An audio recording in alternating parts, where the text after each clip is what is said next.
Assalamualaikum warahmatullahi wabarakatuh. Salam kenal teman-teman pecinta PAUD. Saya Andi Ulfa Astina Adnan, mahasiswa program Pasca Sarjana, program studi pendidikan anak usia dini, Universitas Negeri Makassar. Pada kesempatan kali ini, saya akan memaparkan mengenai metode pembelajaran anak usia dini.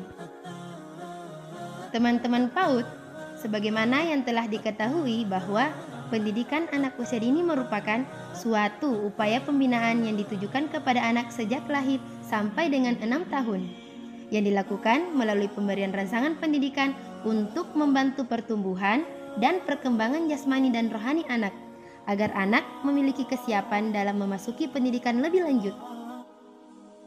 Merujuk pada pengertian metode pembelajaran anak usia dini merupakan cara yang digunakan pendidik dalam melakukan kegiatan pembelajaran kepada anak untuk mencapai kompetensi tertentu. Adapun metode pembelajaran dirancang dalam kegiatan bermain yang bermakna dan menyenangkan bagi anak. Adapun penggunaan metode pembelajaran pada anak usia dini dapat mengembangkan 5 aspek perkembangan pada anak. Pertama, pengembangan kognisi anak. Kedua, pengembangan kreativitas anak. Ketiga, pengembangan kemampuan bahasa anak. Keempat, pengembangan kemampuan motorik anak. Dan yang kelima, pengembangan nilai dan sikap anak. Metode pembelajaran anak usia dini terdiri dari 8 metode. Ada metode bermain peran, metode bercerita, metode demonstrasi, metode bercakap-cakap, metode karya wisata, metode proyek, metode pemberian tugas, dan metode eksperimen. Yang pertama, metode bermain peran atau sosiodrama dilakukan untuk mengembangkan daya hayal atau imajinasi, kemampuan berekspresi, dan kreativitas anak yang inspirasi dari tokoh-tokoh atau benda-benda yang ada dalam cerita. Melalui bermain, anak belajar mengendalikan diri sendiri, memahami kehidupan, dan memahami dunianya.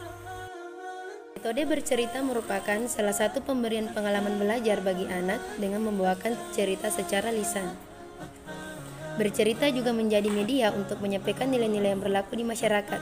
Juga mempunyai makna penting bagi perkembangan anak taman kanak-kanak, di mana melalui bercerita, guru dapat mengkomunikasikan nilai-nilai budaya, nilai-nilai sosial, nilai-nilai keagamaan, mengembangkan fantasi anak, mengembangkan dimensi kognitif anak, serta mengembangkan dimensi bahasa anak.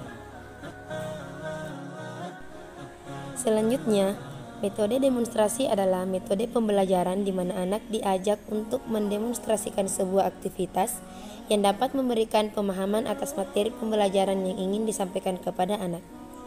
Metode demonstrasi juga memberikan kesempatan kepada anak untuk memperkirakan apa yang akan terjadi dan mengapa hal itu terjadi. Selanjutnya, metode bercakap-cakap merupakan salah satu bentuk komunikasi antar pribadi. Bercakap-cakap berarti saling mengkomunikasikan pikiran dan perasaan secara verbal atau mewujudkan kemampuan bahasa reseptif dan bahasa ekspresif. Dalam kegiatan bercakap-cakap, anak diberi kesempatan menyatakan keinginan, pikiran, dan perasaan dengan bertanya dengan apa yang diketahui dan yang dialami, menyatakan perasaan senang dan tidak senang, dan menyatakan keinginan untuk memiliki sesuatu atau melakukan sesuatu.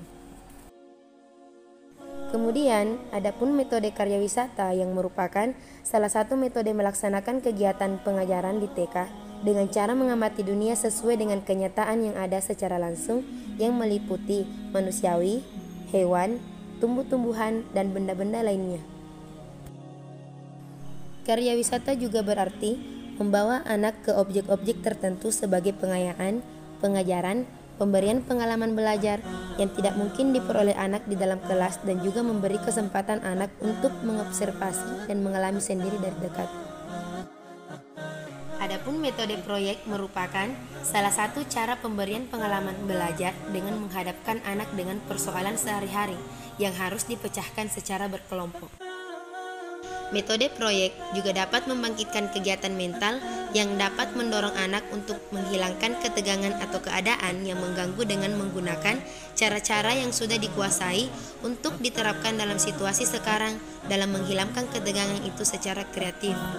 Berikutnya, Pemberian tugas merupakan salah satu metode pengajaran yang memungkinkan anak untuk mengembangkan kemampuan bahasa reseptif, kemampuan mendengar dan menangkap arti, kemampuan kognitif, memperhatikan, kemampuan bekerja sampai tuntas.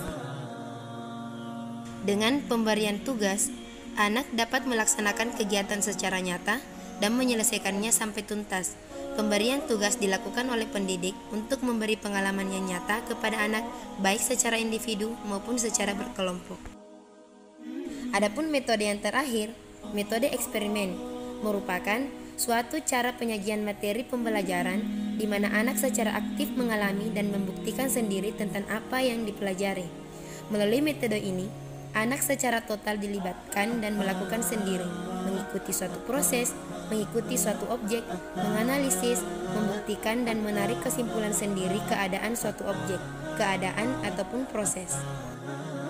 Eksperimen juga merupakan suatu kegiatan yang dapat mendorong kemampuan anak dari segi kreativitas, kemampuan berpikir logis, senang mengamati, meningkatkan rasa ingin tahu, dan kekaguman terhadap alam, ilmu pengetahuan, dan Tuhan. Setelah saya menyampaikan ke-8 metode tersebut, sebaiknya sebagai pendidik dapat menggunakan metode-metode pembelajaran tersebut untuk menunjang proses perkembangan ke-6 aspek perkembangan anak.